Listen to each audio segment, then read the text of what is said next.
Bueno, primera cosa, gracias a vos, Diego, por organizar esto y gracias a todos por estar acá. Yo me voy a referir, seguro que me van a preguntar doy por descontado que me van a preguntar por la cuarentena y por el tiroteo, por llamarlo así, de ayer con Massa. Así que voy a tratar de arrancar un poquito más atrás con algo más estructural que me parece importante como análisis político, que es lo que pasó el sábado con el banderazo, que fue muy, muy fuerte y que es un increyendo que no sabemos dónde termina, pero que me parece que mostró el enorme hastío, la angustia y la situación crecientemente compleja en la que nos encontramos, porque este gobierno no solo ha sido incapaz de cumplir sus promesas electorales, tiene una buena excusa o una buena razón, que es la pandemia, pero está causando toda una serie de daños colaterales completamente innecesarios que dependen de la mala praxis y no simplemente cuando Alberto dice, no, el problema no es la cuarentena, es la pandemia, está anticipando toda una línea de razonamiento en la que ellos son muy eficaces, ¿no? Porque si van al default, la culpa va a ser de Macri, si la economía se cae, la culpa es de la pandemia, y todo así. La verdad es que si van al default es porque lo están manejando horrible, no hay razones para que vayan al default, la diferencia es relativamente poca, han logrado que les aceptaran una cosa increíble, que es que no van a pagar nada, la va a pagar el próximo gobierno, porque postergan los pagos hasta el 2023. Así que no hay... Y además, si hubiera un default, la culpa es toda de ellos. El problema no es el volumen de la deuda. El volumen de la deuda argentina no es muy diferente de la de otros países latinoamericanos y europeos. Al contrario, está más bien arriba entre los latinoamericanos y muy por debajo de los valores europeos.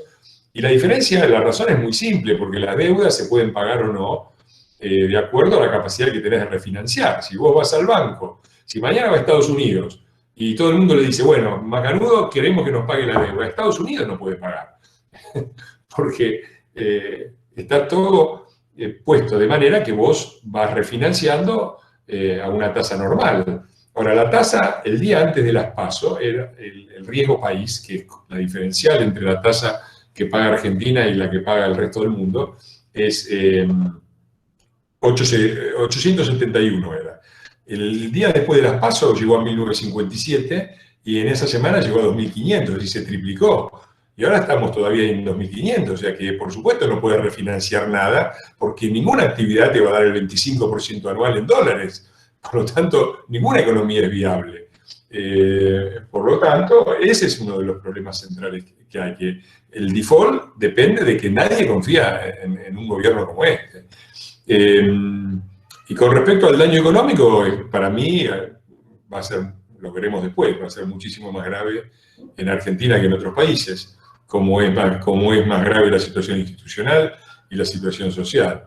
Así que hay una parte de cierto que hay problemas que provoca la pandemia, pero lo único que ha hecho es mostrar, bueno, la economía, por ejemplo, cayó 5,4% en el primer trimestre, con 10 días de pandemia en 90 días, así que es absurdo adjudicarle esa caída a la pandemia.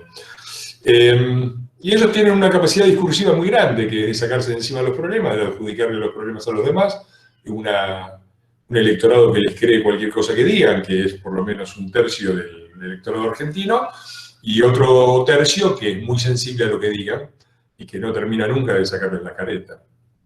Pero también hay un tercio, por lo menos, que llegó al 41% en las últimas elecciones, que no les cree y que salió a la calle el otro día. Y yo creo que yo no me voy a detener mucho en el mensaje que ese electorado, del que estoy seguro muchos de ustedes forman parte, de esa gran masa del pueblo, me sale. Qué cultura peronista la nuestra, ¿no? De los que salimos, yo me incluyo, el sábado, yo creo que hubo un mensaje para el gobierno de fastidio, de hartazgo, de te estamos viendo, no te queremos nada, pero hubo un mensaje también para la oposición. Cuando digo un mensaje a la oposición, necesitamos una oposición que nos represente, necesitamos una oposición que lleve adelante los valores que votamos el 41%, necesitamos una oposición que sea opositora y no una junta de cogobierno. Y me parece que ese es un mensaje fuerte que sería trágico no escuchar. Yo el lunes creo que sale en La Nación Digital un artículo mío que se llama así, también muy peronista, quien quiera oír que oiga. Y me parece que lo que se dijo el sábado es, nosotros no somos un electorado o ciudadanos que somos una manada obediente que vamos a ir donde vayan y por donde nos digan que tengamos que ir.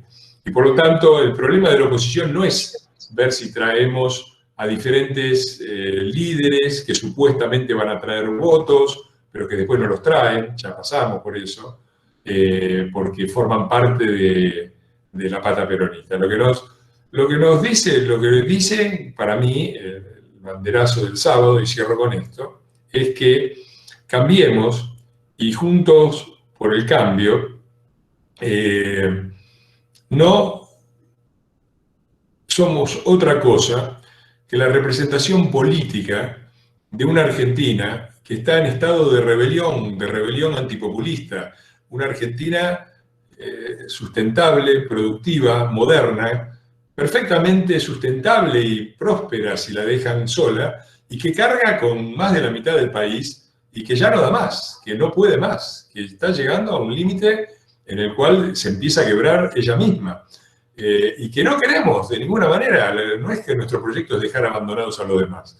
Nuestro proyecto es que los demás tienen que recibir infraestructura, obras, el Belgrano Cargas, cloacas, servicios, pero no podemos, y no simplemente subsidios a la inoperancia y a la vagancia y a la corrupción, si hablamos del sector político.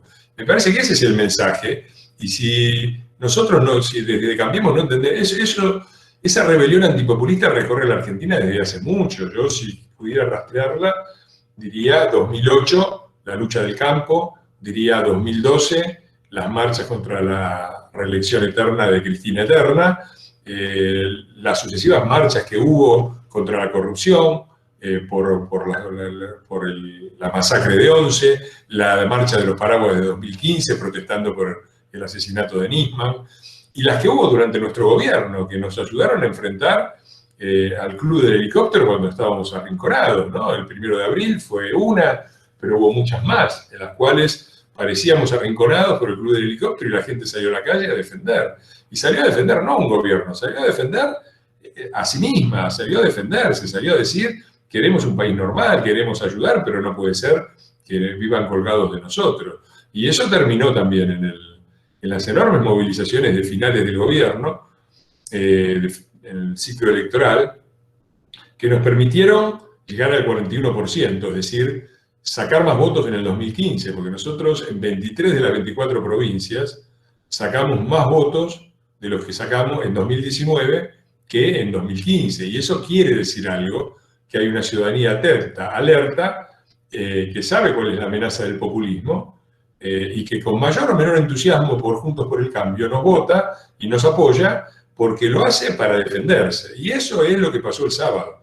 Y la verdad es que me extraña que los sectores más peronistas de Juntos por el Cambio, que deberían entender esto, porque justamente el peronismo viene de ahí. Si el peronismo todavía tiene algún éxito, es porque logra hacerle creer a algún sector de los votantes argentinos que todavía son la representación de aquel 17 de octubre y que todavía representan aquel anhelo de una Argentina más democrática y más igualitaria, un deseo genuino que el peronismo encarnó genuinamente y que traicionó sustancialmente, consecutivamente, sistemáticamente, desde 1946 hasta la fecha.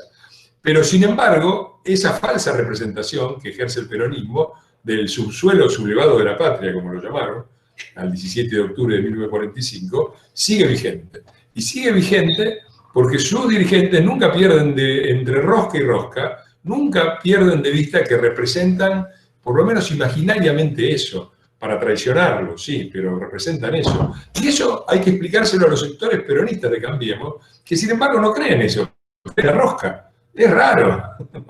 En esta parábola que va desde el 17 de octubre como subsuelo sublevado de la patria y el peronismo como representación de los postergados, de los grasitas, como le decía la compañera Evita, de los postergados, de los humillados y de los ofendidos, a este peronismo que cree en la rosca, hay una parábola descendente muy notable de 70 años de decadencia del país que prohijó el peronismo y del propio peronismo. Y a mí me gustaría que los peronistas de nuestro espacio entendieran eso, que no se trata de traer gente de un lado ni armar patas peronistas. La última pata peronista de que tenemos memoria los argentinos se llamó Chacho Álvarez y sabemos cómo terminó. De lo que se trata es de convocar alrededor de la República, de la lucha contra las mafias, de la lucha contra la corrupción, a todos, peronistas o no. Yo a pedirle autos de fe, como se decía en una época, y que quienes entren griten muera Perón o quemen la foto que tienen del general en la casa. Que dejen la foto, que la pongan en la cabecera, no me importa, pero tiene que haber un compromiso hacia la República, hacia la libertad, hacia la lucha contra la corrupción, porque sin eso no sé qué vienen a hacer acá junto por el cambio, y tiene que haber además un espíritu de construcción que exceda el sectarismo, y eso lamentablemente muchas veces no lo veo, ¿no? Yo tengo que aceptar que se incorporen peronistas, lo acepto, me parece bien, me parece bueno además que los haya. No hay crítica más fuerte al peronismo que la de un dirigente peronista que abandona el partido justicialista porque lo considera irrecuperable. Esa es una crítica más fuerte que cualquier crítica que pueda hacer yo, pero después no quiero que vengan Juntos por el Cambio a decirme no hables mal del peronismo, porque si no empezamos de nuevo, ¿no? Entonces, eso, me parece que hay que representar ese reclamo que se expresó tan fuerte el sábado, que estamos tratando de hacerlo, y que eso tiene una sola respuesta, que es la unidad de la oposición, que no puede ser unidad sin oposición. No queremos ser una junta de gobierno de estos muchachos que están chocando la calecita, y no puede ser tampoco oposición sin unidad, en el sentido de que tenemos que hacerlo de manera que no se rompa, porque si se rompiera, estos tipos no tendrían ningún tipo de freno. Nada, eso quería decirles sobre el sábado.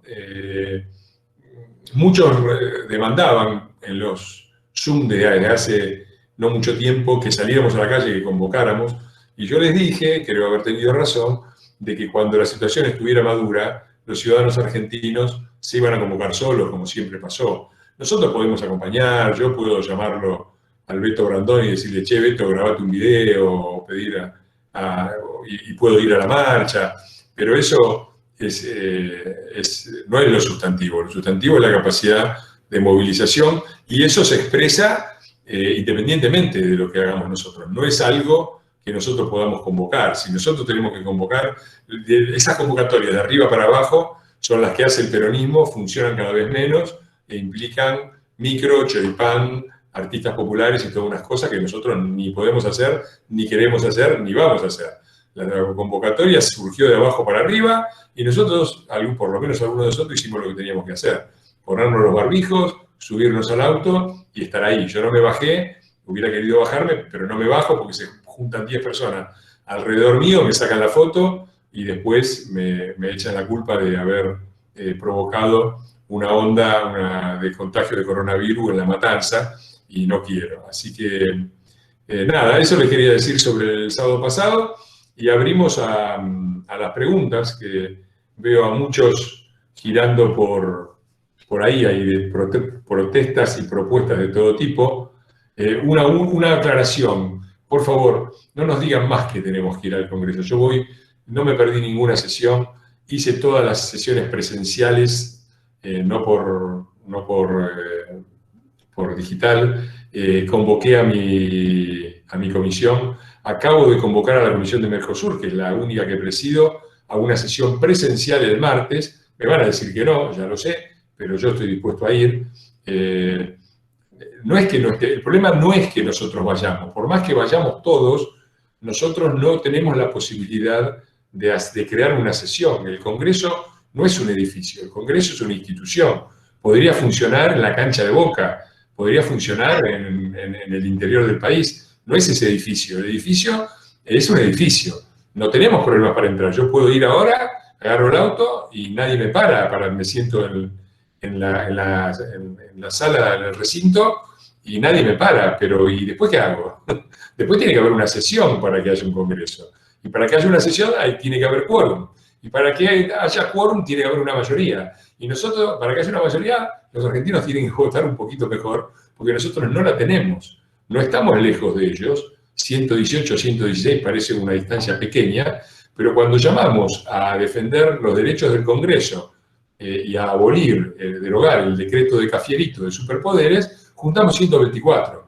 Y cuando ellos llamaron a la ley de emergencia económica y emergencia sanitaria mucho antes de la pandemia, juntaron el quórum y listo, porque son el gobierno, porque tienen la plata, porque saben cómo apretar y se llevan los votos del santísimo peronismo republicano irracional que siempre juega con ellos. Así que, por favor, no nos torturen más en las redes con que tenemos que ir. Yo lo estoy diciendo en todos lados, tenemos que ir, queremos sesiones presenciales, están trabajando las cajeras de supermercado, los doctores, los enfermeros, los camioneros, los colectiveros. No puede ser que los diputados nos creamos una minoría privilegiada.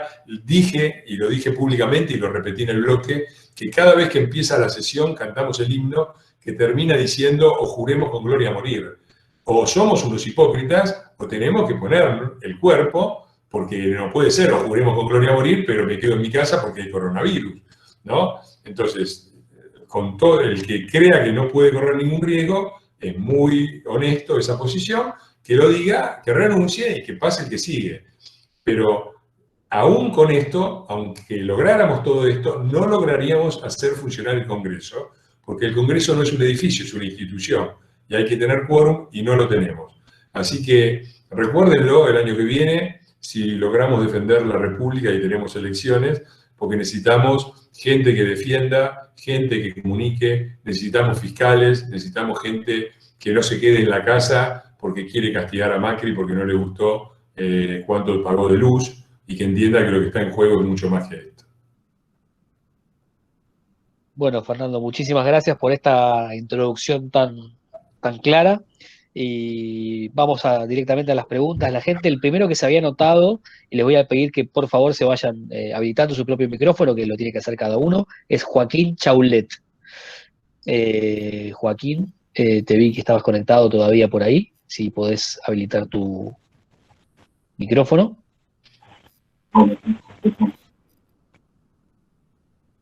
Hola.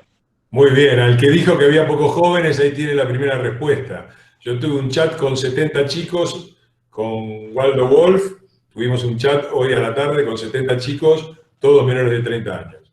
Métele, Joaquín, dale. Hola, Fernando. ¿Qué tal? Te agradezco el espacio. Y un poco quería hacerte dos preguntas. La primera relaciona un poco con el tema... Te escucho muy mal, no sé si a los demás les pasa. Ponete cerca del micrófono. Sí, no sé si ahí te estoy con fuerza. Un poquito, a ver, dale. Sí, yo te quería hacer dos preguntas breves relacionadas con un poco lo que vos venías comentando en la introducción. La primera pregunta que quería preguntar, y quería conocer tu opinión, del año que viene. ¿Vos crees que hay alguna posibilidad de que se posterguen, que se suspendan? Y una cuestión también con lo que me relacionado con lo que decías antes, de cambiar de Juntos por el Cambio, y digamos que era la peronista, Juntos por el Cambio. Esta semana salió una nota que dice que Pichetto va a encabezar un sector peronista dentro de Juntos por el Cambio. Quería consultarte si vos crees que es necesario ampliar Juntos por el Cambio de cara a las expectativas del año que viene hacia otros espacios que vos consideres, además del peronismo, por ejemplo, parte del liberalismo, lo que habíamos comentado un poco. Está claro. está claro. anterior. Te interrumpo porque veo que todo el mundo se queja que no te escuchan. Yo creo haber interpretado. Lo que planteó Joaquín es, primero, si hay alguna posibilidad de que se corte, de que se posterguen o se anulen las legislativas del año que viene. Y lo segundo es la ampliación, tanto para el lado peronista, en donde Pichetto está armando un grupo peronista, y para el lado liberal, ¿no? ¿Entendí bien, Joaquín? Sí, si vos crees que hay una posibilidad de poder llegar a un acuerdo con estos sectores. Sí. Primera pregunta. La verdad es que estamos en una especie de Titanic, ¿no? El país está yendo derecho a un iceberg, donde se combina el aspecto sanitario con el político, con el económico, con un gobierno que me parece desastroso, ¿no? Miren que han hecho muchas barrabasadas, pero estos me parece que realmente no cada gobierno peronista ha sido peor que el siguiente. Yo hice es uno de los puntos que planteo en el libro próximo. A ver, el segundo Menem fue peor que el primero, después vino Duhalde, peor, después vino Néstor, peor, después vino Cristina, la primera, peor que Néstor, pero mejor que la segunda Cristina, ahora Alberto. ¿Por qué razón puede haber para que Alberto sea mejor? No se sabe, porque hasta ahora es una parábola descendente directa, ¿no? Entonces, la pregunta del año que viene es, no sé, nadie sabe lo que va a pasar. Vamos derecho a una crisis económico, social y política muy grave, y cualquier previsión es difícil de hacer. Yo creo que van a tratar de anular las PASO, eso estoy seguro. Eso nos va a poner en muchas dificultades, porque va a ser difícil, justamente en un momento de transición donde nosotros necesitamos las PASO más que nunca, nos va a poner en dificultad, y ellos lo van a hacer a propósito, para eso. Para que, ¿quién decide? ¿Cómo hacemos para decidir si el candidato a presidente va a ser, si el candidato a presidente del PRO va a ser, por decir algo, Larreta o Mauricio, o María Eugenia, o Bullrich? ¿Cómo se decide? ¿Y cómo se decide en Juntos por el Cambio si va a ser el del PRO o, no sé, Alfredo Cornejo, o, no sé, Mario Negri, o quien fuera? Es difícil, ¿no? Es muy complicado. Y ellos van a tratar de complicárnosla. Con las elecciones también podrían buscar alguna forma de postergación, dependiendo de cómo les vaya. Y tenemos que estar muy atentos también para el fraude. Nosotros, con el tema del correo y del control del correo, en donde está la Cámpora ahora, y ustedes con el tema de fiscalización. Mucho más que eso no se puede decir, estemos atentos. Incorporaciones. Yo estoy a favor de que nosotros tenemos que incorporar un ala liberal, no podemos dejar al liberalismo, que es una tradición política importantísima, afuera de Cambiemos. Así que yo, en ese sentido, soy completamente favorable. Sería un error trágico que abriría la puerta a los expertos de la vida, que después te juegan en contra y te dividen el voto, ¿no? Entonces yo creo, sobre todo los liberales, que han demostrado responsabilidad, como Lo Pérfido. Lo Pérfido, el año pasado, mientras Esper siguió con su candidatura, Lo Pérfido se bajó y dijo, no, este es un momento de acompañar. Mauricio lo recibió, le agradeció como corresponde, lo felicitó. Me parece que Lo Pérfido, López Murphy, si quieren estar adentro, son bienvenidos y ojalá estén adentro, porque se necesita una voz liberal dentro de Cambiemos más fuerte. Yo me considero un liberal, pero seguramente hay un electorado liberal que se siente más representado por López Murphy que por mí, y está bien que esté adentro. ¿Qué más? Los peronistas. Yo repito, los peronistas son bienvenidos. Y lo que yo no quiero adentro es que vengan con acuerdos peronistas, o sea, como con los que nos querían meter por la ventana y echaron con eso a Massa, con la consecuencia de que Massa estuvo jugando con nosotros hasta el último momento para subirse el precio del otro lado, y después se fue con Cristina, ¿no? Que es donde se van siempre. Es esta cosa eterna, ¿no? Yo también escuché este razonamiento el año pasado. No, los gobernadores, porque los gobernadores los tratamos tan bien, le dimos tanta plata, van a estar con nosotros, porque no quieren que vuelva Cristina, porque van a estar peor. Y ahí están los gobernadores, jugaron a favor de ellos, pusieron las elecciones cuando querían ellos, nos reventaron como pudieron y ahora están peor. Porque son peronistas, porque esa es su lealtad.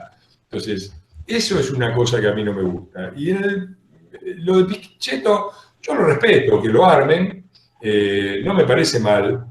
No me parece bien que se insista en una identidad peronista, que es lo que menos necesitamos, ¿no? El peronismo o no es nada o es algo negativo. Es mi opinión. No es la de Pichetto, pero bueno, digo, a ver, porque si me vienen a decir, bueno, el peronismo es las banderas, la justicia social, el anhelo de igualdad, está muy bien. Eso, hasta ahí es la socialdemocracia, ¿no? El peronismo es algo más, ¿no? Es el partido de un general que gobernó, que puso a la República, que nos ha puesto de entrada. Su proyecto era la República de un lado, la justicia social del otro, la libertad de un lado, la igualdad del otro, todo así, una cosa divisiva. Si renuncian a eso, lo que les queda es la socialdemocracia, ¿no? No les queda otra cosa. ¿Cuál es lo específico del peronismo que no tenga ya la socialdemocracia? Así que yo no le veo la justificación. Me gustaría escuchar una autocrítica de esto, porque uno puede decir, yo identifico, lo hizo Mauricio, dijo, yo, hay banderas de Perón que reivindico, la justicia social, me parece bien, yo también. A ver, pero hagamos una crítica de los aspectos antiliberales, antirepublicanos, corruptos, mafiosos, verticalistas del peronismo, porque si no, no salimos más. Y si haces el problema que tienen es que si hacen la autocrítica, se quedan sin peronismo, ¿no? Ese es el problema que hay. De todas maneras, me parece que ese es mi punto de vista, y yo no soy quien para decirle a Pichetto cómo se tiene que organizar, que organice lo que quiera. Tengamos todos en cuenta que la última pata peronista que tuvo el ala republicana del país fue en el año 1999, se llamó Alianza y se llamó Frepaso, y su líder era Chacho Álvarez. Y eso terminó con una traición y con una hecatombe, ¿no? Así que anotemos un poquito. Bien, pasamos a la siguiente persona que está anotada, que era Claudia Silvana, que estaba ahí todavía conectada. Si Claudia se puede habilitar el micrófono. Claudia. Sí, a ver. Sí, se escucha. Hola, ¿me escucha? ¿Se escucha? Sí, sí. Dale. Ah, genial, genial. Bueno, primero que, no sé, no se necesitaría hablar mal del peronismo, alcanzaría con repasar la historia y ya con eso alcanza, ¿no? Por eso de que si los peronistas se ofenden porque se hable mal de ellos. Eso es un comentario nada más. Después, la pregunta sería, primero, ¿cómo se va a pensar en armar listas o encarar el tema de la democracia interna si nos sacan las PASO?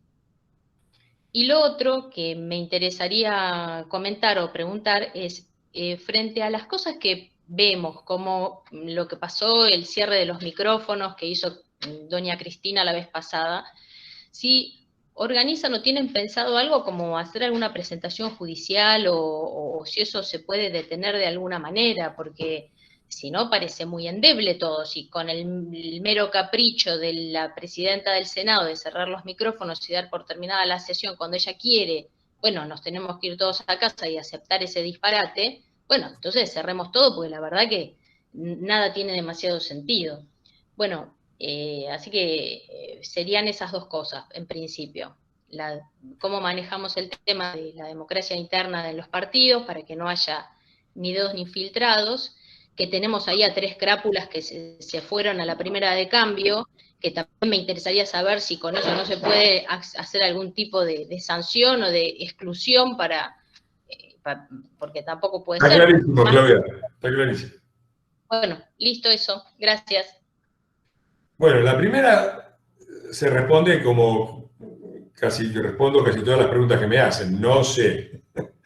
Lo único razonable es que si no hay paso es que haya alguna forma de elección organizada por los propios partidos, lo que sería un gran retroceso, ¿no? Porque eso le quita transparencia y sobre todo le da un enorme poder al aparato, ¿no? Imagínate, supongamos, quien maneja la Ciudad de Buenos Aires, por ejemplo. Yo tendría que competir en la Ciudad de Buenos Aires. Está claro que una eventual lista armada desde el gobierno de la Ciudad de Buenos Aires por Horacio, y lo digo de buena leche, ¿no? Se vería muy beneficiada por una cuestión de este tipo, porque claramente con tener relación con los comuneros, con los funcionarios legislativos, con los funcionarios propios, con todo el aparato, crearía un desbalance muy importante en la forma de definir candidaturas. Pero bueno, es un inconveniente. Si se produce, habrá que enfrentarlo. Ojalá no la necesitemos, ojalá nos sentemos en una mesa, como hemos hecho siempre, y se logre un acuerdo que permita que todos estemos representados, ¿no?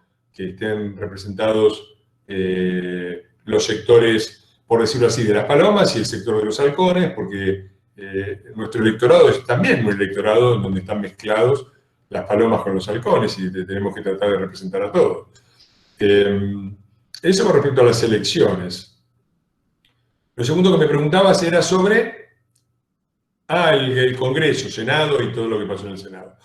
Bueno, eso es muy complejo, porque sí, hay un equipo jurídico que está trabajando. Desde luego va a haber un pedido de amparo, pero es muy complicado porque hay un principio republicano que es que, por supuesto, ellos desconocen permanentemente, pero cuando lo necesitan te lo tiran arriba de la cancha, que es la independencia de poderes. Entonces, esto sucede en el Poder Legislativo, tiene atribuciones el Poder Judicial para juzgar lo que hace la funcionaria más importante del Poder Legislativo, que nos guste o no, es Cristina. Es un problema, ¿no? Si es un poder independiente, el legislativo no debería estar sujeto a la intromisión del Poder Judicial. Ese es un punto muy complicado, ¿no? Es un argumento jurídico constitucional importante que hace que todos los recursos que se puedan presentar judicialmente tengan un problema constitucional grande. No comparto tu idea de que cerremos todo. Si cerramos todo, nos va a pasar lo que hicieron los venezolanos, ¿no? Dijeron, no, estas elecciones son amañadas, qué sé yo, se retiraron, a ellos les importó cero, fueron, ganaron las elecciones y controlaron la Asamblea Legislativa por mucho tiempo, el chavismo, ¿no? Y después, cuando se volvió a armar la oposición y se presentó aún en elecciones que fueron fraudulentas, por lo menos lograron tener alguna presencia en la Asamblea Legislativa, poner a Guaidó como presidente encargado y todo eso. Si nosotros no tenemos que abandonar la batalla. Yo, y me anticipo a la pregunta sobre qué pasó ayer la cuestión de privilegio que yo quería plantear era relacionada con este tema. Yo soy diputado, no soy senador, pero una cuestión de privilegio es cuando se ven afectados mis derechos como diputado. Mis derechos como diputado, no mis derechos de que no me pagan mi dieta o me quitaron mis derechos en el sentido, mis capacidades de representación. Yo soy el representante de más del 50% de los ciudadanos de la Ciudad de Buenos Aires que me votaron. Cuando a mí no me dejan ejercer mi función de una manera adecuada, afectan los derechos no míos personales, sino los derechos de los ciudadanos que yo represento, que son millones. Por lo tanto, lo que hizo Cristina, yo iba a plantear que me afectaba, porque a mí me obligaba a considerar como válido, como diputado, una resolución tomada de manera ilegítima, violando el reglamento de la Cámara de Senadores. Y por eso pedí la palabra. Levanté la mano y dije, cuestión de privilegio, y Massa me dijo, no. Eso es una violación directa del reglamento. El reglamento establece que las cuestiones de privilegio son un derecho de los diputados y no hay ningún acuerdo interbloques ni nadie puede oponerse a que yo haga uso de mi... Elizabeth, ¿estás conectada al micrófono? Gracias. No hay nada que se interponga entre mi derecho a plantear una cuestión de privilegio y la obligación del presidente de la Cámara de darme la palabra.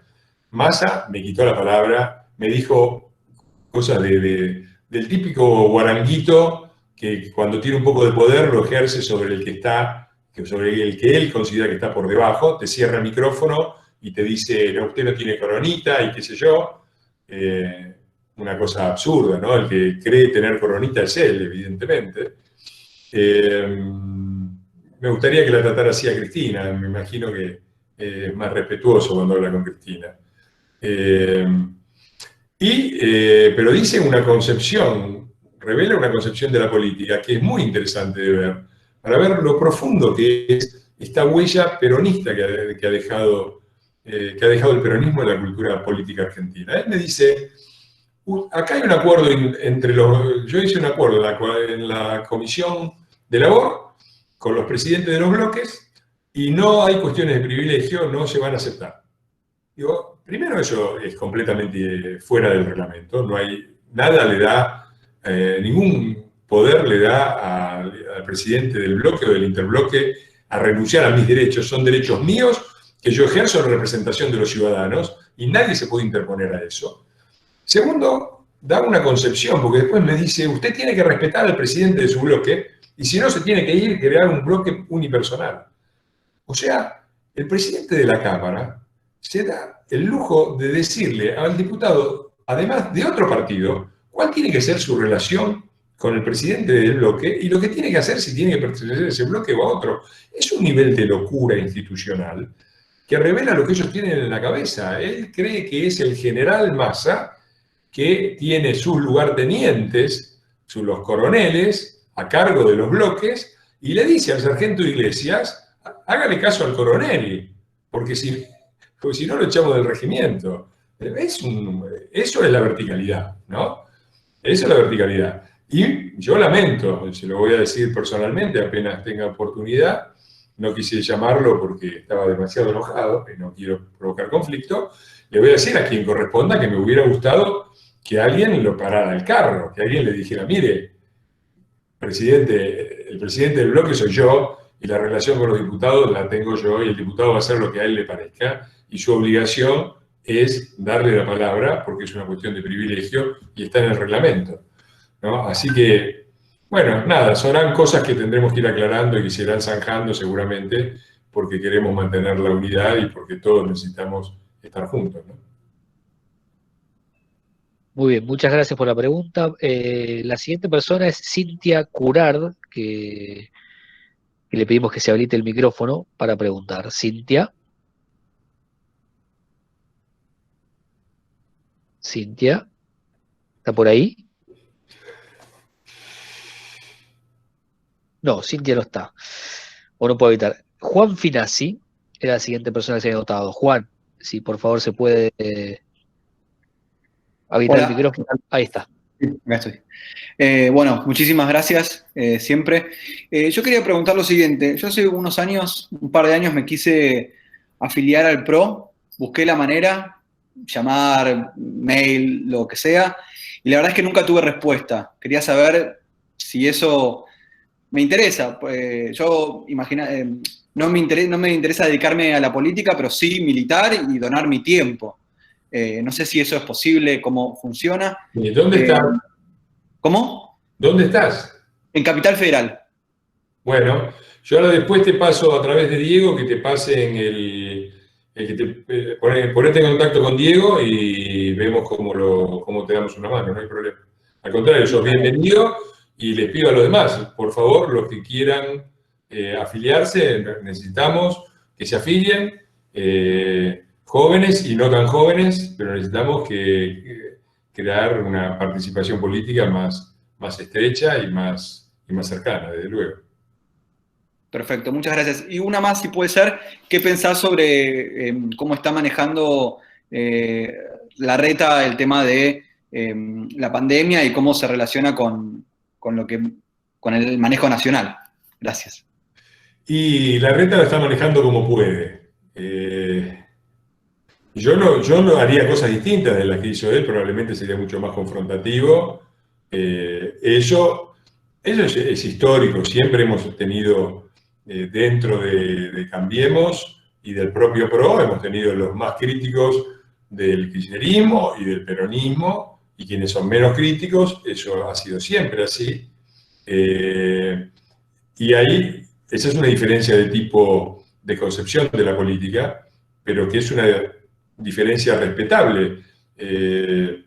A ver, yo, el acuerdo que tenemos con Horacio y con todo lo demás es defender la República, defender, luchar contra la corrupción, toda una serie de valores que compartimos, y eso es lo más importante que nos une, mucho más importante que las diferencias con respecto a las tácticas. Y después hay una diferencia institucional. Yo estoy para... A mí me eligieron para representar al 41% o al 50 y pico por ciento que nos votó en la Ciudad de Buenos Aires. Para eso me eligieron y lo voy a hacer y no voy a renunciar a eso. Y a Horacio lo eligieron para sacar adelante un gobierno en una situación muy complicada, complicada por la pandemia, complicada por estos muchachos que siempre van por todo y que siempre te clavan puñales por la espalda en forma serial, ¿no? Entonces, y es complicado, la posición de Horacio es complicada. Yo hay algunas cosas que las entiendo, otras las entiendo menos, pero sí siento que tenemos que apoyar porque es importante que el gobierno de la Ciudad de Buenos Aires salga lo mejor posible, y sabemos que del otro lado tenemos no solamente a la pandemia, sino a los muchachos de la cuarentena, ¿no? Bien, Fernando, Gracias, seguimos Juan. con la ronda de preguntas. Pablo Ford, si se habilita su micrófono. Pablo. No se escucha, ¿eh? Y hay mucha interferencia. Pablo. Ahora sí, a ver, Pablo. ¿Pablo? Hola, ¿se No. escucha? Mejor. Ahora sí. Fuerte y cerca del micrófono. Bueno, muchas gracias. Un placer poder compartir una charla con usted, que lo sigo hace tiempo, igual que a Sebrelli. Siguiendo con la idea de que en general el kirchnerismo y el peronismo se ponen en el centro de la cuestión, como diciendo, nosotros somos kirchneristas, ustedes son anti-kirchneristas o no peronistas, o sea, el centro somos nosotros y ustedes se definen con respecto a nosotros. Lo mismo identifico en general en muchos temas, por ejemplo en el caso del feminismo, que ellos se apropian de todo.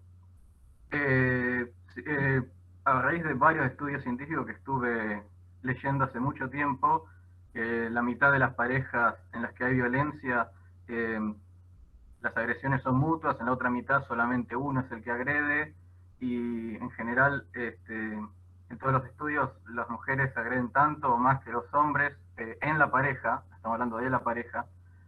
No hay diferencia en motivaciones y en significado de esa violencia. En las parejas de lesbianas hay más violencia que las parejas heterosexuales y a su vez que en las homosexuales de hombres. La brecha salarial no existe y se cobra de acuerdo a profesiones y a horas trabajadas. Y dejo acá, para no monopolizar, pero de todo esto estoy hablando, tengo un montón de estudios científicos de varios países distintos, y lo mismo con otros temas como la elección de las carreras universitarias, la alienación parental, la violencia con respecto a los niños. Concretamente la pregunta es si de alguna forma se puede confrontar este discurso que se han apoderado ellos, y el feminismo en general, que está influenciado por los filósofos postmodernos, que ustedes conocen bien. De hecho, la teoría de la desconstrucción es de Jacques Derrida, que es un postmoderno, y todo el mundo la repite sin saber que proviene de ahí.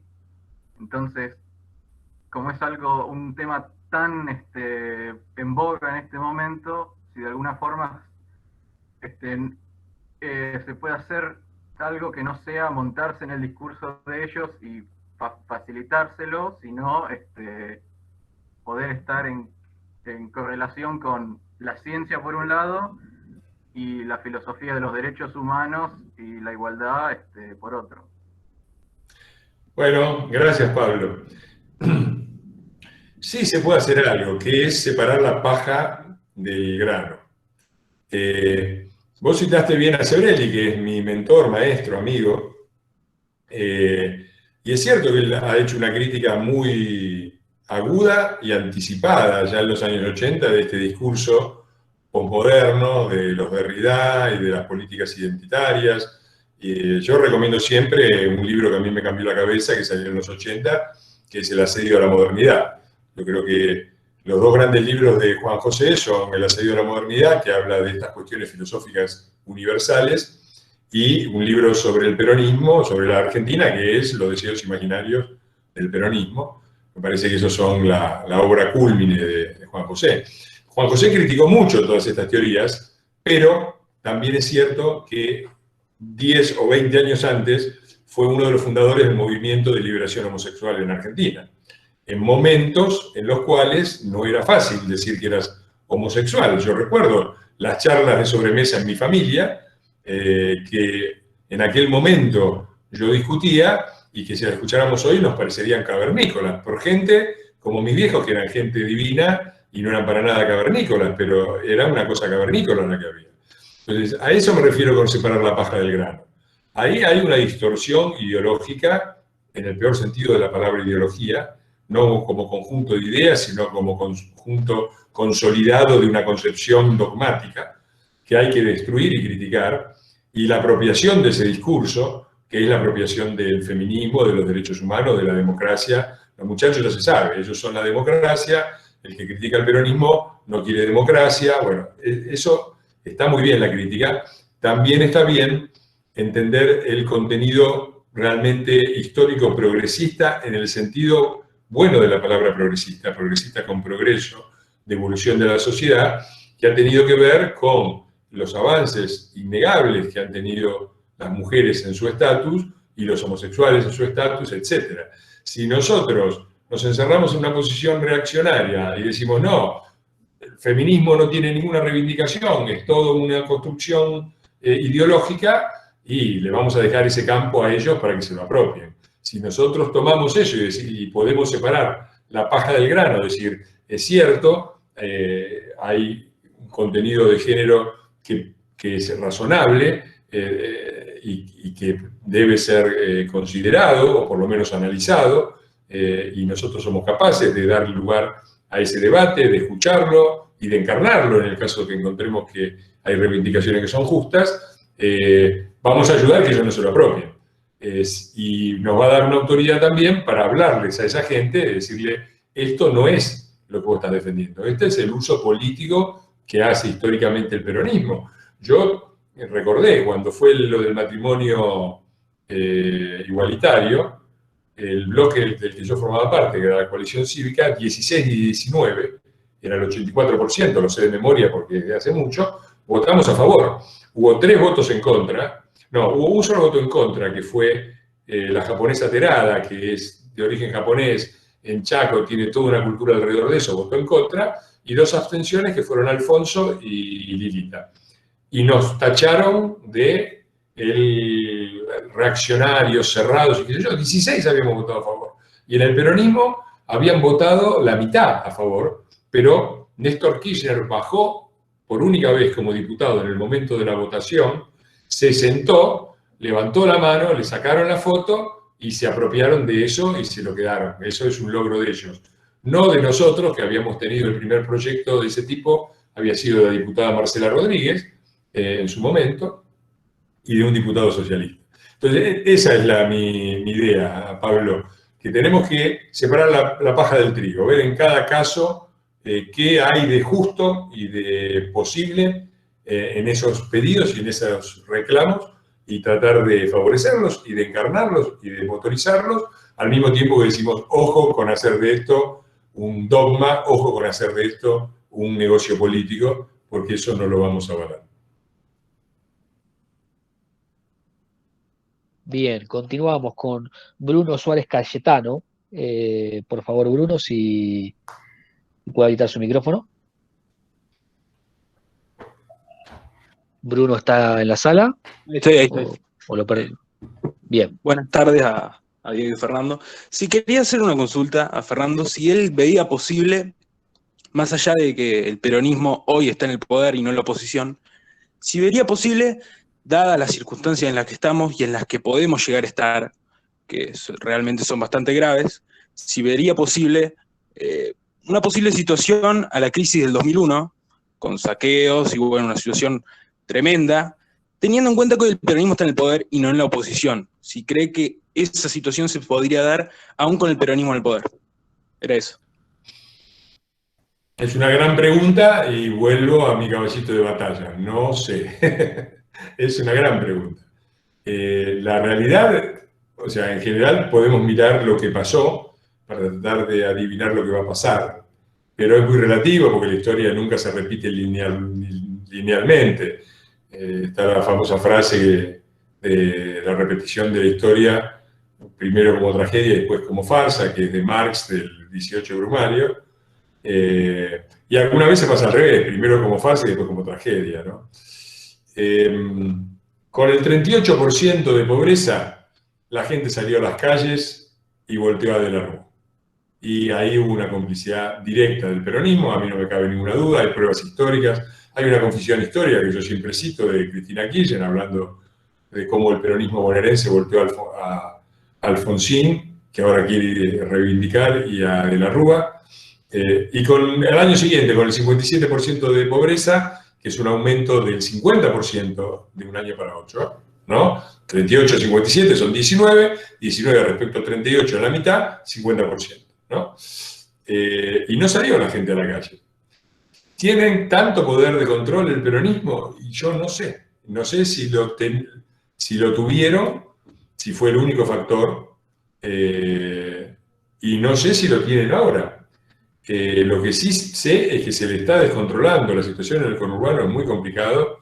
Yo lo veo muy asustado a Kicillof, lo veo muy asustado a Máximo Kirchner, y es muy raro porque es ese escenario absurdo donde quienes más respetamos la cuarentena, que somos los anti-cuarentena, los porteños anti-cuarentena, respetamos la cuarentena mucho más que los que están a favor de la vida, que en sus propios distritos. Yo a esta altura del día se me mezclan los chats y ya no sé lo que dije en este chat y lo que dije en los chats anteriores, que fueron como 4. Si repito, ustedes avísenme, no es que estoy gaga, es que ya es el 4.º chat del día, el tercero. Una de las cosas que analicé en mi libro es las fuentes del poder peronista, ¿no? ¿Cuántos? Porque en la Argentina todo el mundo dice, claro, gobernó Cambiemos y gobernó el peronismo, pero cuando gobierna el peronismo maneja todo, maneja el poder ejecutivo, tiene mayoría en el Senado, mayoría en la Cámara de Diputados, casi todos los gobernadores a favor, los sindicatos a favor, los movimientos piqueteros a favor, el perionismo de los medios a favor. Cuando gobernamos nosotros tenemos el poder ejecutivo y la capital federal rodeado como te rodearon la manzana, ¿viste? No, la Cámara lo manejan ellos, el Senado lo manejan ellos, las provincias y los gobernadores lo manejan ellos, la CGT ellos, los movimientos piqueteros ellos, la mayor parte de los medios ellos. Entonces, no es lo mismo, ¿no? Y hay una gran incomprensión. Muchas de las críticas que se le hacen al gobierno de Cambiemos no toman en cuenta esto, los límites reales del poder que hemos tenido que enfrentar. Nosotros queríamos hacer la reforma laboral, pero no teníamos los votos. Nos mandaron, los senadores del peronismo, nos mandaron a hablar con la CGT. Hablamos con la CGT. Si la reforma laboral era de 100, con la CGT la bajaron a 40. Entonces fuimos con el caballo calzado y con los 40. Y Pablo Moyano, que es un delincuente y que debe ser uno de los tipos más desprestigiados del sindicalismo, Pablo Moyano salió y dijo, yo no voy a firmar eso, y se cayó todo. Y se acabó la reforma laboral. Y después andá a explicarle a Expert que no se pudo hacer la reforma laboral porque los factores de poder son ellos, y te dice que son la casta política, que está de acuerdo con ellos, y no sé cuántas cosas más. Entonces, eso es una cosa que hay que tener muy en cuenta. Cuando se hace la crítica de Cambiemos y del gobierno, hay que tener en cuenta la escasez de poder en la que se gobernó, la herencia económica desastrosa que recibió, y una circunstancia internacional muy difícil que además fue empeorando. Pero tu pregunta era ¿por qué estoy hablando de esto? Ahora sí es puro Alzheimer. Mi pregunta iba con respecto a si creías que se podía llegar a dar una situación como el 2001, aún con el peronismo en el poder. No lo sé, te repito la respuesta, no lo sé, vamos a ver, ojalá que no, porque sería un desastre. Y nosotros no lo vamos a alentar, es más, vamos a tratar de llamamos a la calma y a respetar las reglas democráticas. Yo sé que parecemos estúpidos frente a ellos, pero nosotros no somos ellos y no vamos a salir de la República, porque ya tenemos también experiencia de esto, ¿no? De querer volver a la democracia por medios no democráticos. Eso es el partido militar, esos son ellos, 1930 y 1943, dos golpes que dio el peronismo, Frondizi y Lía volteados por el partido militar con la anuencia del general Perón. Esos son ellos, nosotros no queremos eso. Nosotros sabemos que cada vez que hubo de eso, lo único que le dieron fue la posibilidad de volver, de legitimarse y de volver, y eso es lo que ha permitido en gran parte la supervivencia del peronismo. La única forma de defender a la República es con medios republicanos. Yo estoy de acuerdo, tenemos que jugar al límite, pero en eso también tenemos que ser peronistas, haciéndole caso al general que dijo, dentro de la ley todo, fuera de la ley nada. Ahora, esa frase no solamente quiere decir fuera de la ley nada, quiere decir también dentro de la ley todo. Y ahí sí hay una crítica valiosa, porque muchas veces no usamos todos los espacios que teníamos dentro de la ley para hacer las cosas que teníamos. Josefina, mutear, eso, bien. Sí, a mí me sonó una alarma y yo me estoy preguntando si tenía que estar ya en otro meeting o en algún otro lado. Sí, adelante, siguiente pregunta, dale. Continuamos, tenemos unos minutos más. Fernando. Sí. Bueno. Es el turno de Liliana, sí, adelante. Pero necesita habilitar su micrófono, Liliana / Josefina. ¿Ahí se escucha? Ahora te escucha. Le pido bueno, buenas tardes. Hola Fernando, te sigo hace bastante, figuro ahí en comentarios. Yo vivo en Tandil y he estado apoyando, intentando participar en la coalición cívica y bueno, una de las... Debe tener conectado algún otro aparato que está reproduciendo esto y que está acoplando. Apaga el otro porque no se te escucha. A ver ahora. Perfecto, ahí va. ¿Ahora? Ahí estamos, perfecto, muy bien. Ah, bueno, perdón. Sí, yo soy Liliana Coxia. Estoy en la computadora de mi hija, que es Josefina. Ah, bueno, hola Liliana. Liliana, yo te apoyo y te sigo desde hace bastante, Fernando. Y bueno, algunos de los planteos están resueltos, pero una de las cuestiones, o me gustaría saber tu opinión, es con respecto a que no solamente el aparato o los PPPJ son el problema, hay también dentro de Juntos por el Cambio, y lo digo porque vivo en Tandil, y aquí hay un señor que lleva 16 años gobernando la gestión, es médico, como yo, y bueno, y es una persona que ha apoyado a Scioli, por ejemplo, en el 2015.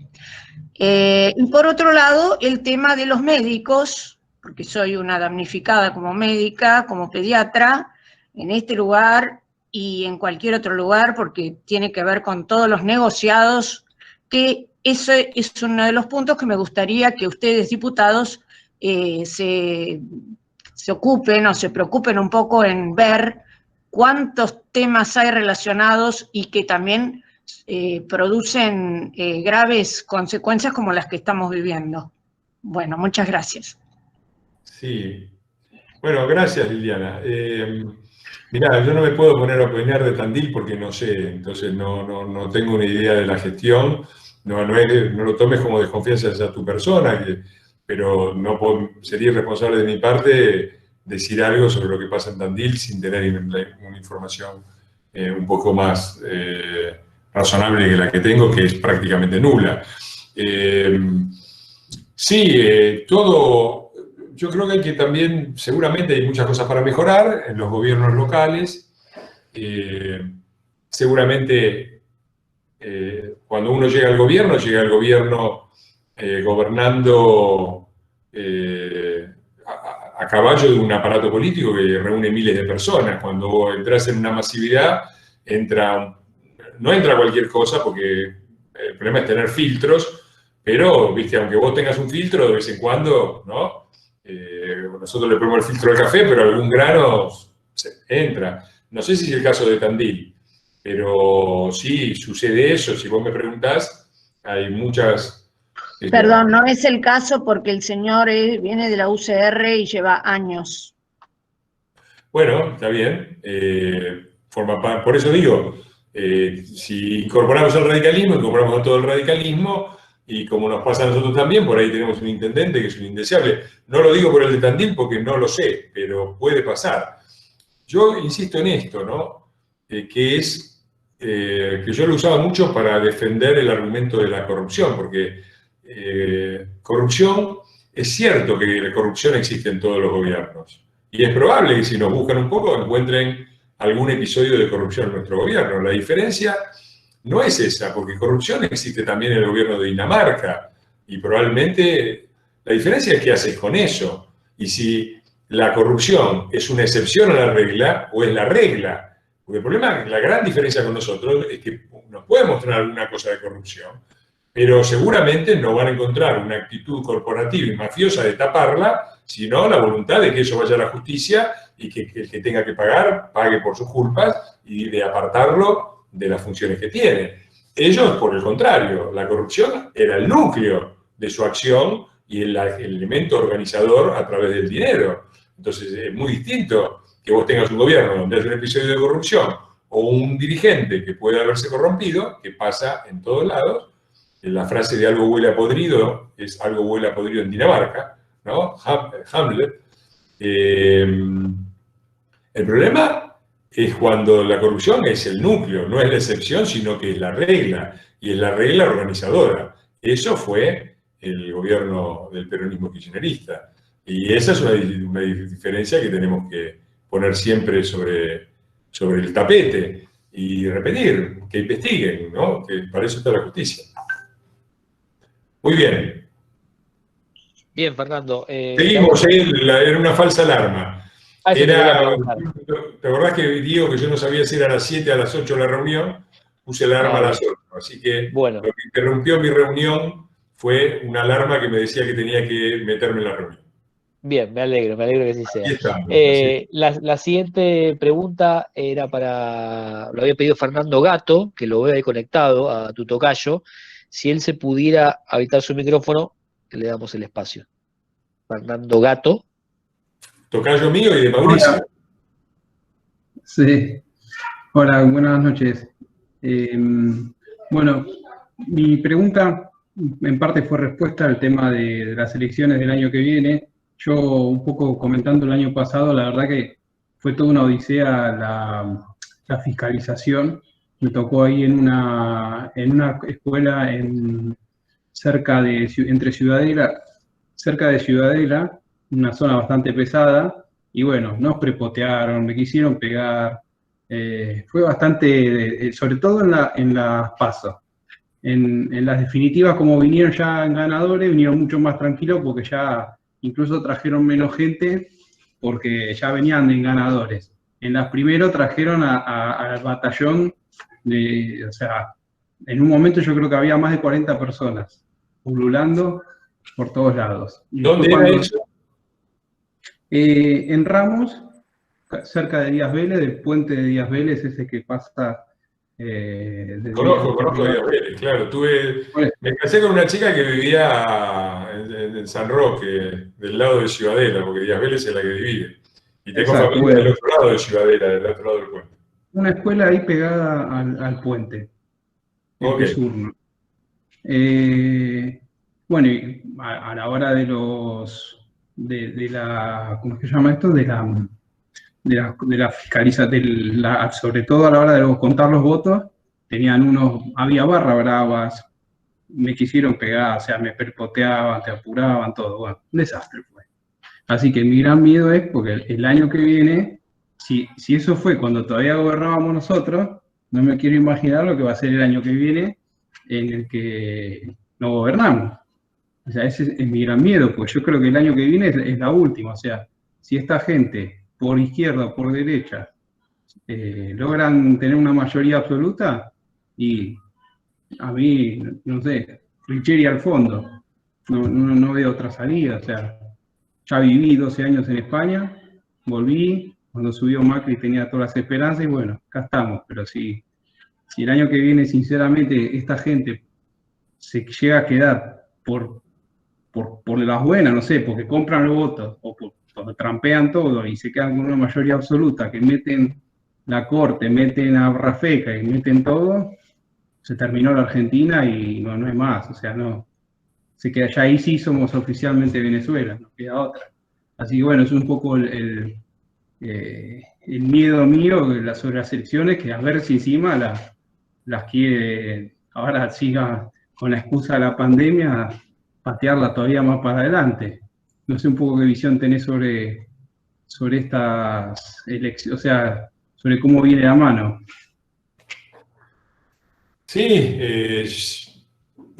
la verdad es que uno piensa que las elecciones del año que viene van a ser decisivas y las del 2023 van a ser decisivas, pero esto lo venimos repitiendo desde hace 6 elecciones, ¿no? Y eso porque vivimos siempre en el filo del abismo. Sí y no. Yo creo que hay 2 bloques en la Argentina. Argentina está partida por una grieta. Esa grieta es una grieta estructural. Hay una grieta ideológica, hay una grieta legítima de diferentes ideas políticas, respetable. Hay una grieta moral, ¿no? No legítima, porque si del otro lado están los chorros y los que violan la ley, ya esa grieta no es una grieta que legítima en el sentido de que ojalá que siga, porque no hay forma de componenda con ello. Pero hay una grieta que es estructural. Hay una Argentina productiva, más o menos razonable, sustentable, que mal o bien ha logrado integrarse a la sociedad global del siglo XXI, ¿no? Que produce cosas razonables, que vive de su trabajo. Y hay una Argentina que no, hay una Argentina que es la Argentina del fracaso, que es la Argentina de la dependencia, que es la Argentina que vive colgada de la otra Argentina. Y eso lo podés analizar de 1000 maneras. Pero donde vos lo analices te vas a encontrar siempre que nosotros representamos a la primera, y ellos representan a la otra. Lo podés ver en las marchas. Vos vas a una marcha nuestra, preguntás, a ver, vos cuánto aportás de impuestos y qué te llevas, y vas a encontrar que el 90% de los nuestros ponen mucho más de lo que se llevan. Y vas a la marcha de ellos y el 90% se lleva mucho más de lo que ponen, ¿no? Esa es una... Claro. Y si vas a las provincias, es lo que en el libro yo llamo la camiseta de Boca. ¿Viste? El amarillo del PRO y de Juntos por el Cambio en el centro, y el norte azul, el sur azul y el conurbano azul, que tiene, la provincia de Buenos Aires tiene una camiseta de Boca invertida, ¿no? Con 2 puntas amarillas y una franja azul en el medio. Y eso, el peronismo representa eso, son los varones feudales del norte, los jeques de los califatos petropolíticos del sur y los varones perucas del tercer cordón, como lo llamo yo en mi libro. Es eso, es una alianza de eso. El problema que tenemos es que esa Argentina atrasada, dependiente, subsidiada, clientelista, encontró su representación política en el peronismo, y es una representación política consecuente que cuando agarra el poder gobierna para eso, y lo ha hecho antes de la pandemia, ¿no? Le quita a los jubilados, si lo ves socialmente también, te muestro la grieta social, es fácil de enumerarla. Fíjate a quienes ellos han beneficiado y a quienes han perjudicado ahora, en este gobierno, no históricamente, que es lo mismo. Este gobierno entró y ¡pum! Lo primero que le pegó fue al sector productivo más avanzado como conjunto de la Argentina, que es el campo. ¿Para darle a qué? A los sectores industriales subsidiados, que son los más atrasados de la Argentina, y que si los pones si agarrás cualquiera de esas fabriquitas, la pones en Europa, se funden en la primera semana directamente, ¿no? Si se llevas el campo a una Europa que le da subsidios al campo, en vez de cobrarle impuestos, imagínate, eso vuela, ¿no? Entonces, vos estuviste en España, lo conocés. Sí, sí. Está todo solucionado. Fueron contra el sector agropecuario. Le quitaron a los jubilados que ganaban un poco más que la mínima, que son los que pagaron, los que aportaron, para darle lo de la mínima, que son los que no aportaron, que son los que los votan a ellos, porque son los que los metieron en el sistema. Clausuraron le pegaron a las empresas, a los unicornios digitales y al sector exportador, que exporta 6.000 millones de dólares y que es ya el segundo o tercer sector exportador de la Argentina, para darle a los muchachos y a la asignación universal por hijo y a lo que vos quieras. Es decir, ellos saben lo que representan. Y representan solamente eso. Y esa grita está ahí. Y estamos viviendo, hay una definición, una idea muy buena de Gramsci, que es un autor que es muy interesante para leer, que habla de empate catastrófico. ¿Qué es un empate catastrófico? Es cuando hay dos sectores, dos bloques hegemónicos que tienen una idea distinta de cómo tiene que ser el país, y los dos sectores, ninguno es capaz de llevar adelante del todo su proyecto, pero los dos son capaces de bloquear el proyecto del otro. Y ahí estamos. Nosotros íbamos para Venezuela. No somos Venezuela porque salimos a la calle, porque en el 2008 salimos a la calle, en el 2012 salimos a la calle, en el 2015 salimos a la calle y seguimos saliendo a la calle, y el sábado salimos a la calle. Entonces, ellos lanzaron el ataque contra la prensa y se iban a cargar a Clarín, no pudieron. Lanzaron Cristina Eterna, no pudieron. Lanzaron la reforma judicial y constitucional, no pudieron. Siempre empates, porque algunas cosas consiguieron, ¿no? Y estamos cada vez peor. Pero tampoco estamos en Venezuela. Así que yo creo que la derrota nunca se sabe cuál es la última, nunca se sabe. Pero creo que sí, que coincido con vos que va a ser muy dura la del 2021. Ellos siempre saben mejor que nosotros lo que se juega, por eso pusieron todas las fichas en las PASO. Yo me desgañité diciendo, son 3 balotajes, el primero es las PASO, no seamos boludos, pues si perdemos las PASO no va a haber forma de parar una debacle económica y después ya no vamos a poder ganar las otras, pongamos todas las PASO, y lamentablemente no me escuchó, no solamente quienes tenían la responsabilidad, no me escucharon tampoco los ciudadanos. Yo recorrí la provincia porque, a pesar de que soy de Capital, dije en Capital igual nos va a ir más o menos bien. Yo ahí no puedo hacer diferencia, me voy a dedicar a recorrer la provincia. Y estuve en todos lados, estuve en Avellaneda, estuve en Moreno, Loma de Zamora, estuve en todos lados y no iba nadie. La verdad es que tampoco los ciudadanos participaron mucho de las PASO. Había esta cosa de, bueno, me subieron la luz, me subieron el gas, piripipí, ñanga, ñanga. Y así no fue, ¿no? Ahora contame cómo estás, ¿no? Si te llenaron la heladera y si volviste al asado del domingo. Así que ahí hay una culpa compartida. Y lo que te digo es, tenés razón, peleemos la de 2021, sabemos que va a ser difícil, en lo que te podamos ayudar estamos ahí, y no nos demos por vencidos porque nunca nadie sabe cuál derrota es la definitiva. La única definitiva es la de la muerte, y esa ni te enterás. Muy gracias. A vos. Perfecto. Máximo Raggio estaba por ahí, y ya me dijo que se podía habilitar el micrófono. Máximo. Sí, acá estoy. Nico, Diego, las dos últimas, porque ya estamos a una hora y media. Perfecto. Vamos. Hola, buenas tardes, Fernando. Primero te quería agradecer estos espacios que la verdad son muy útiles. Te vengo siguiendo los 5 cafés anteriores y sirven para abrir un poco la cabeza. Te quería hacer bueno, vos hablabas del campo y yo soy productor agropecuario y de la provincia de Buenos Aires, y en estos últimos 30 días lo que se está viviendo en el sector es una gran preocupación por esta ola de vandalismo, en la rotura de los silobolsas, que para mucha gente que no entiende, cree que están rompiendo las cajas fuertes del campo, dejando la soja, el oro, al intemperie. Y en realidad, digamos, es el producto de 6 meses, 7 meses de trabajo y de inversiones que se pierden, de los cuales el 70% se lo lleva el Estado, o sea que prácticamente están saqueándose a ellos mismos. Y no se ve desde el gobierno o desde ningún organismo estatal una mención al respecto, repudiando, buscando culpables o digamos, saliendo a la casa de esclarecer un poco la situación. Quería preguntarte si hay de parte de Cambiemos alguna intención de manifestar una declaración respecto a todo esto, o algún tipo de moción para investigar. Y después quería invitarte a una reflexión respecto a el banderazo del sábado pasado. Me da la sensación que más que dirigida a la oposición, que la veo unida, veo que hay gente como vos, como Guado Wolf, que se van al frente y que nos mantienen alertas.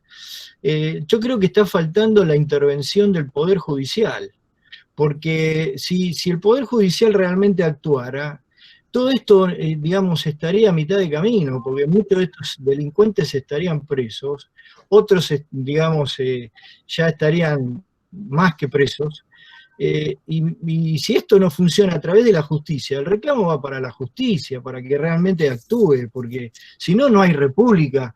O sea, es sobre la base de eso, me parece que hay que trabajar. Bueno, gracias. No, gracias a vos, Máximo. Es lindo, Máximo Raggio. En italiano hay que decir máximo alcance. Sí, estoy usando la cuenta de mi hijo que está estudiando en la Universidad de Bolonia ahora. Mirá vos. Ayer yo me voy a poner a estudiar ahora en Bolonia. Ayer tuve el pequeño examen de ingreso porque tiene el máster en Relaciones Internacionales que dirige Loris Sanata, que ya lo tuvimos el otro día acá. Sí, te escuché con él. De compañero de estudios a tu hijo probablemente este año. Bueno, está estudiando Economía y Negocios. Muy bien. Está allá, en Bolonia. Ahora está allá, sí, está allá. Yo estuve en diciembre en la casa de Loris dando unas conferencias sobre Latinoamérica. Sí, Bolonia es una ciudad fantástica. Yo viví 7 años en Italia y muchos de mis amigos eligieron Bolonia. O sea, gente que podía elegir cualquier lugar de Italia porque entrenaba la selección italiana de voleibol, elegían Bolonia. Así que es un gran... Sí, volviendo al campo, al tema ese, sí, estamos perfectamente informados, nuestros diputados están directamente en contacto, yo ya firmé por lo menos 2 pedidos de informes, hubo un comunicado oficial de Juntos por el Cambio llamando la atención sobre esto y alertando sobre esta violencia. Judicialmente son ustedes los que tienen que presentarse y cuentan con todo nuestro apoyo. Yo, si necesitas analizar algo de eso, me parece que es a través de Diego y llegaremos a Patricia Bullrich, pero supongo que están en contacto. En general, yo les sugiero que se pongan en contacto con el diputado de Juntos por el Cambio de la zona. No sé dónde estás vos exactamente.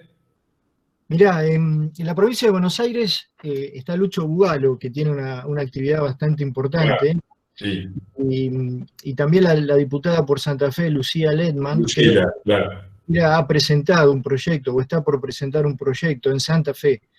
Pero a nivel general esto está pasando en Córdoba. Pero el proyecto de Lucila, creo que es uno de los que firmé. Firmé 2 y hay pedido de informe y hay actividad y esto. Lamentablemente sí, esto es la verdad que hay un nivel de locura muy, muy grande. El hecho de que no salga alguien del gobierno, ¿viste? Esto ya merece que el presidente le dedique un minutito a decir, por favor, no estemos locos, porque cuando dicen de matar a la gallina de los huevos de oro, los muchachos son... Y bueno, esto es uno de los grandes problemas que vamos a tener, porque la verdad que todos los motores productivos, ellos están en contra de la Argentina productiva, que es un poco como el escorpión que estaba en contra de la rana, que era la que cruzaba el charco, ¿no? Pero actúan como el escorpión, van a terminar matando a la rana en la que van subidos, porque uno ve lo que han hecho, impuesto a las grandes empresas, las grandes fortunas. Suena muy lindo, en Europa puede tener una cierta racionalidad. si yo fuera diputado del Partido Democrático Italiano, por ahí por lo menos considero la posibilidad. Acá en Argentina es una locura. Le vas a cobrar el 2% ahora y se te va a mudar a Uruguay o a Paraguay y no le vas a cobrar nunca más en tu vida. Pero hay que estar muy loco para hacer eso, ¿no? Y cuando uno ve lo que hicieron en el medio de la negociación de la deuda, que te juegan miles y miles de millones de dólares, te metes con Vicentín. Es un nivel de incompetencia y de locura rayano con la... Y bueno, yo lamento mucho lo que está pasando con el campo, me parece que es lamentable, y lo que podamos hacer estamos. Ya te dije, pedidos de informe están presentados, denuncias penales le corresponden a ustedes y no es que las queramos presentar. Yo firmé este mes, batí el récord, 4 denuncias penales, que ya si me preguntás contra quiénes fueron, ya no sé si me acuerdo de las 4, contra el presidente, contra Zanini, contra Cruz, el de la Oficina Anticorrupción, y contra Moró por revelar secretos de Estado. Más que esto, complicado. Sí, te sigo y sé que estás trabajando duro, no sé cómo te alcanza el día, pero... no me alcanza. Por eso digo, vos presentás las cosas, activás, digamos, tomás la voz de lo que nos está pasando y veo que a todos nos angustia, pero queda detenido en el poder que no está actuando. Sí, pero eso de las muchas tonterías que el otro día dijo Tomás Abraham, uno que es de Ciudadela, el de las medias ton de Ciudadela, el otro día, con Pañi, dijo una muy justa, que el principal problema de la República Argentina es la justicia, es un poder judicial que no actúa, porque hay una parte de depuración del sistema político que lo tendría que llevar a cabo el electorado. Al votar cada 2 años, vos vas sesgando a favor, metiendo un filtro a la clase política, pero otro filtro lo tiene que meter el Poder Judicial sacando a los corruptos.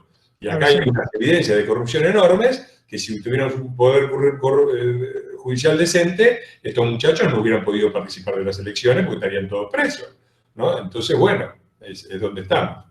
Bueno, va la última, Diego.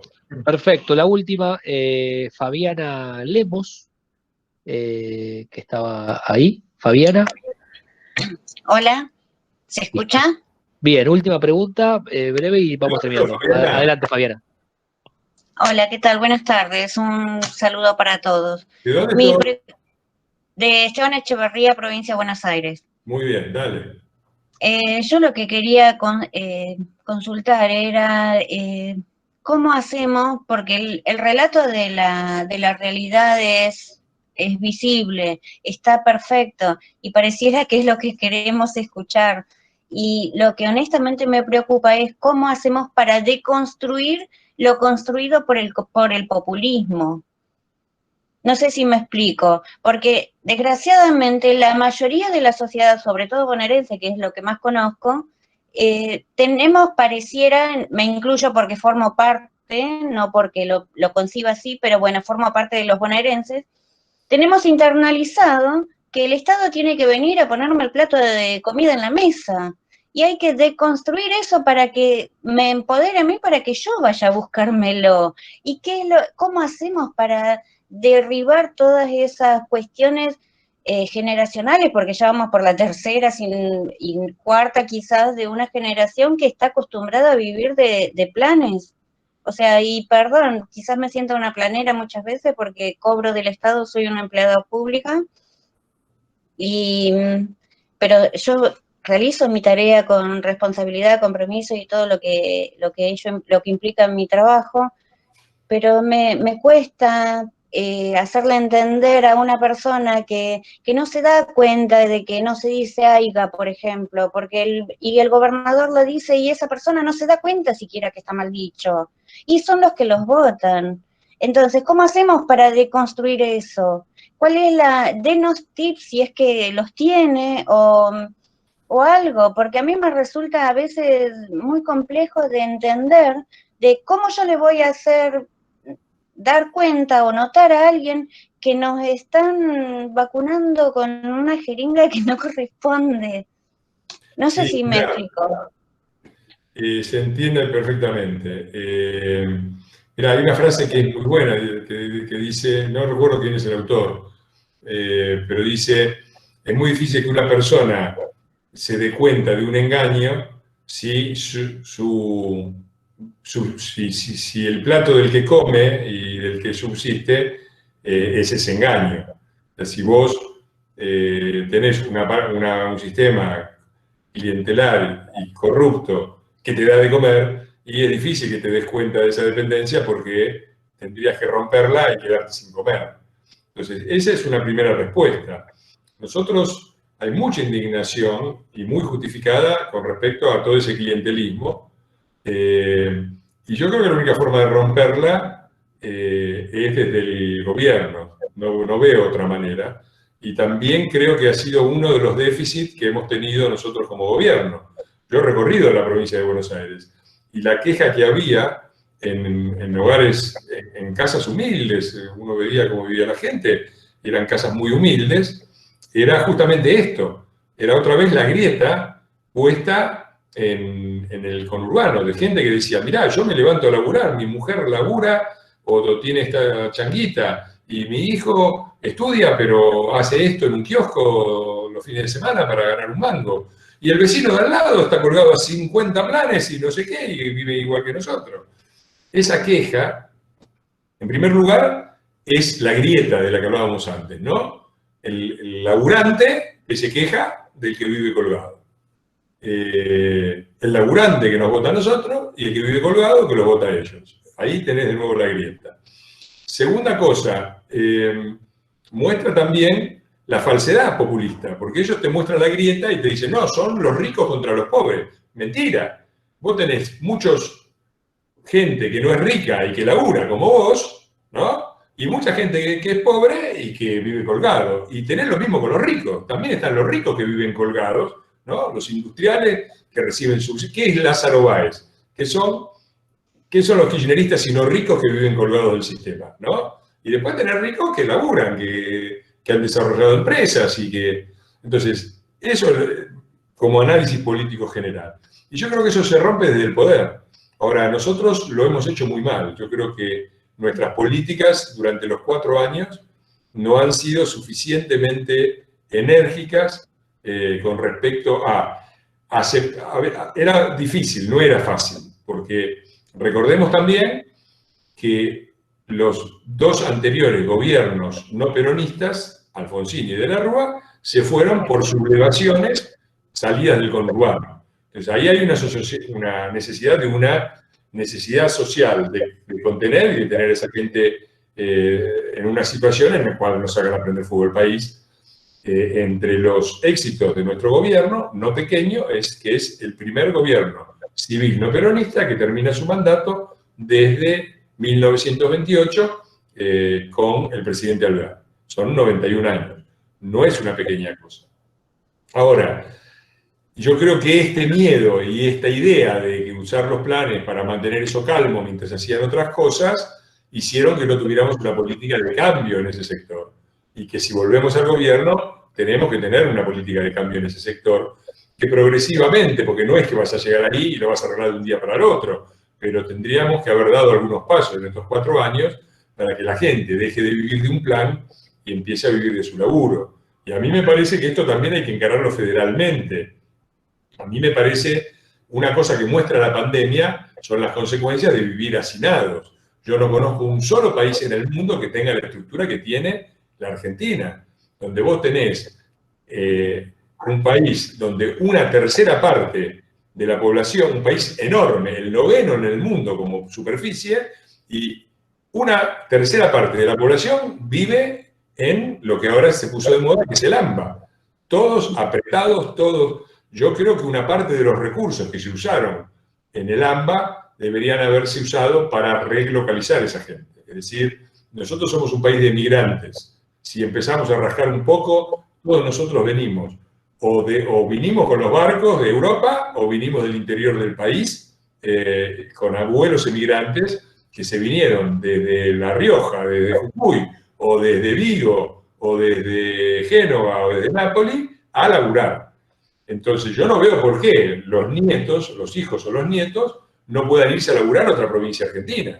Pero ahí tendría que haber una política de relocalización, ¿no? Vos estás acá y estás cobrando subsidio en Echeverría, o en La Matanza, o en donde sea. Bueno, nosotros te ofrecemos un laburo bien remunerado, mucho en mejores condiciones de las que estás, con una casa, pero te tenés que mudar para hacer una autopista en la Puna, o en Mendoza, o en la Patagonia, o en donde sea. O te mudás y aceptás el trabajo, o te quedaste sin subsidio, ¿no? Entonces me parece que ahí tenemos que tener algunas políticas de combinar la necesidad de acabar con el clientelismo, que es una necesidad política, de acabar con la dependencia de la gente y de que esa gente produzca, que es una necesidad económica, con una redistribución más federal de la población del país, que es una necesidad demográfica, porque no puede ser. La Argentina es un desierto con una cabeza gigante, la cabeza de Goliat, la llamó. Es que desgraciadamente, desgraciadamente el federalismo solo es teoría, porque convengamos que, así como nos dice el ex gobernador o no sé qué pampeano, que en Buenos Aires sobramos muchos porteños, si bien no soy, engloba a los bonaerenses también, el resto del país, más allá de los países limítrofes, son expulsores de sus coprovincianos. Claro. O sea, las políticas tienen que ser... ¿Cómo haces que las provincias no expulsen? Y tenés que crear actividades productivas. Para que sean productivas tenés que crear una infraestructura, tendrás que hacer el ferrocarril Belgrano, cosa que hicimos, autopistas y vías de comunicación, cosa que hicimos, mejorar la navegación de los ríos, cosa que hicimos. Pero para eso hay que derribar el feudalismo. Sí. Y desgraciadamente está demasiado arraigado. El norte argentino es un sistema feudal con distintos señores feudales. Bueno, donde, por ejemplo... Fabiana, no hagamos un diálogo porque creo que ya estamos cerrando y ya estamos en 1 hora y media. Mirá, el título de mi libro es El medioevo peronista y la llegada de la peste. Y efectivamente, nosotros estamos justamente en esa situación. Están los grandes duques del norte, los califás de los reinados petropolíticos del sur y los varones perucas del tercer cordón. Esos son la estructura feudal en la que estamos viviendo. Y es lo que tenemos que derribar. Mi respuesta a tu pregunta es esta. Nosotros no es solamente una cuestión de convencimiento, que también es importante, es una cuestión de subsistencia. Nosotros tenemos que volver al gobierno, generar trabajo y tener una política social distinta de la que tuvimos. Y eso es un desafío para el futuro que ojalá podamos resolver, empezando por lo primero, que es volver al gobierno. No veo otra solución, creo que sí, que se puede hablar con la gente y tratar de... Pero me parece que una solución definitiva a ese problema no va a existir mientras la gente... Porque hay mucho vago, es cierto, pero también hay gente que se cayó del mapa, ¿no? Y yo quiero creer que la mayor parte de la gente que está ahí no es porque quiere, sino porque se cayó del mapa. Y que si tuviera una oportunidad, viviría del trabajo. También hay vagos, es cierto, pero no perdamos de vista que también es un país que ha generado mucha desigualdad, mucha pobreza, y hay gente que no ha tenido más remedio que refugiarse en eso, ¿no? Y bueno, cierro, chicos, les mando un gran abrazo. No sé, Diego, ¿vos tenés algo más? No, simplemente eso, agradecerles a todos por participar y los esperamos seguramente la semana que viene con algún invitado, ya veremos. Sí. Que nos depara próximo con Iglesias. Muchísimas gracias por haber participado. Bueno, gracias a todos, les mando un beso grande, se vienen momentos complicados, difíciles, mantengamos la calma, estemos activos, no nos desesperemos, no nos resignemos, sigamos la peleando. Esto recién empieza, como dijo Mauricio. Gracias, Fer. Gracias. Chao. Gracias. Buenas noches. Gracias. Muchas gracias. Muchas gracias. Gracias. Gracias. Chao, gracias. Hasta luego. Gracias, Fernando. Ah.